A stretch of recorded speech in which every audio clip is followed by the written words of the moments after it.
Hai. Hari ini aku mau membacakan Curious George. Kita baca yuk.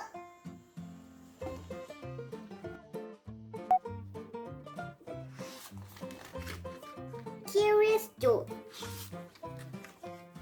This is George. George was a good little monkey and always very curious. One day, George went for a drive with his friend, the man with the yellow hat. "Look, George," the man said.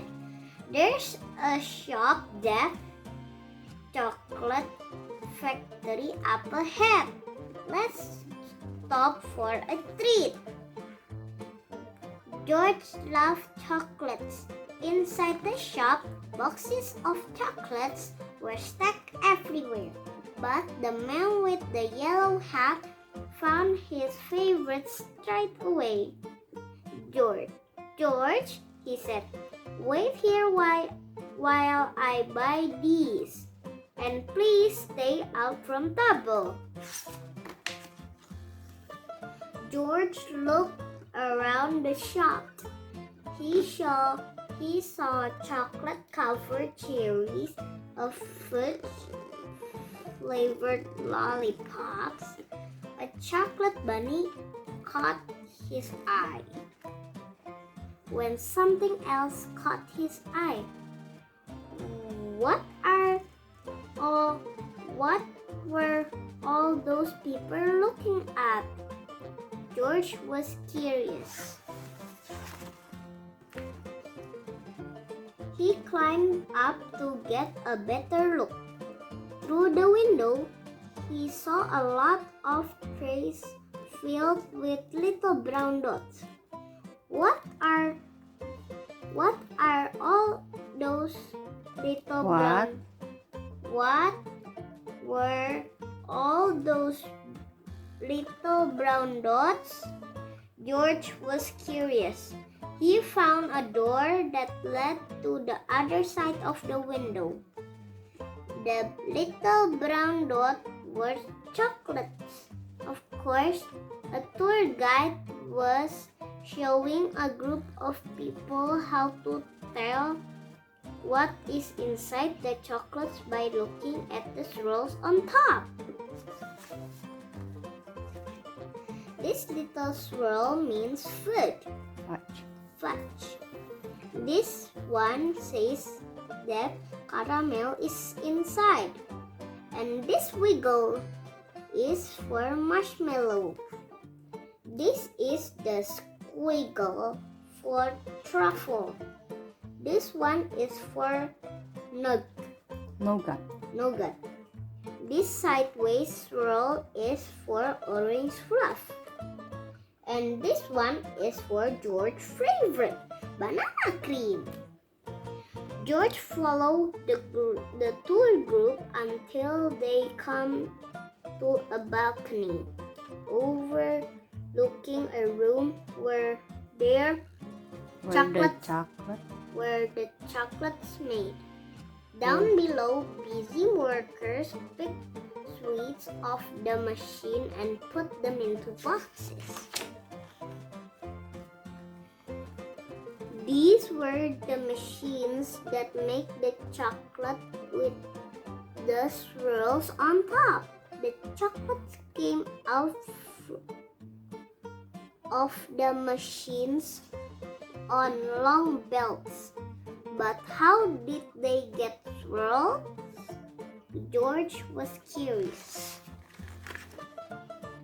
He climbed down from the balcony and up to the machine. George peeked inside. He was trying to see what is making the swirls. Then, all of a sudden, the chocolate began coming faster and faster. They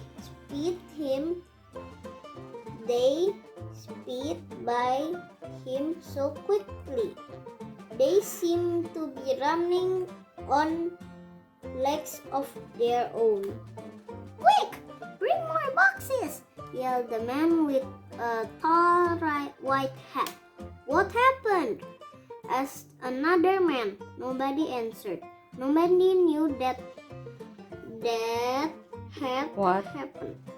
What? What that happened? What had happened? what? What had happened? Hmm. And everyone was so busy that no one noticed George. The workers began to fall behind and the sweet began to fall off and the end of the belt. Save the chocolates! Yelled the man with the tall white hat. Meanwhile, George saw one of his favorites whiz by. He tried to catch the banana cream chocolate, but it was too fast. He chased to the end of the belt. He chased it He chased it to the end of the belt. to the end. The end. At the end of the belt, a pile of chocolates were growing taller and taller. George had never seen so many chocolates. As he searched for the banana cream, he put others to empty boxes.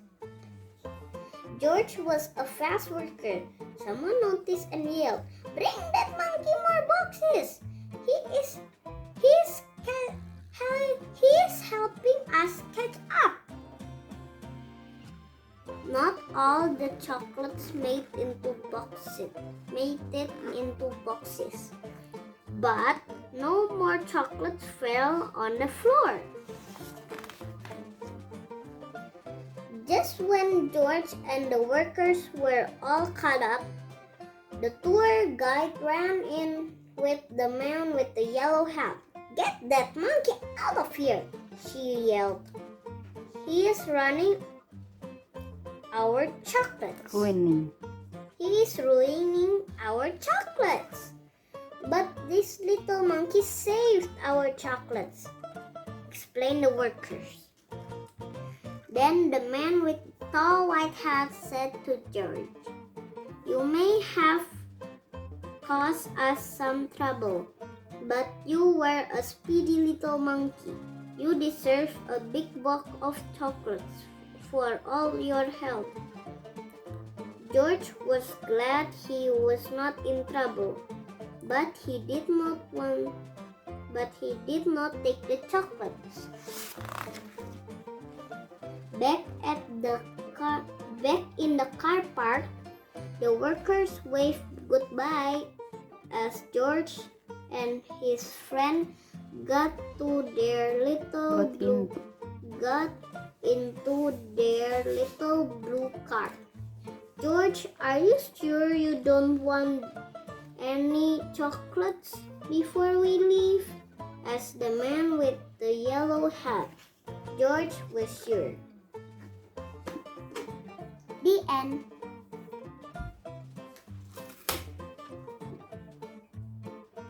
Thank you for watching. I will make more tomorrow. Bye bye.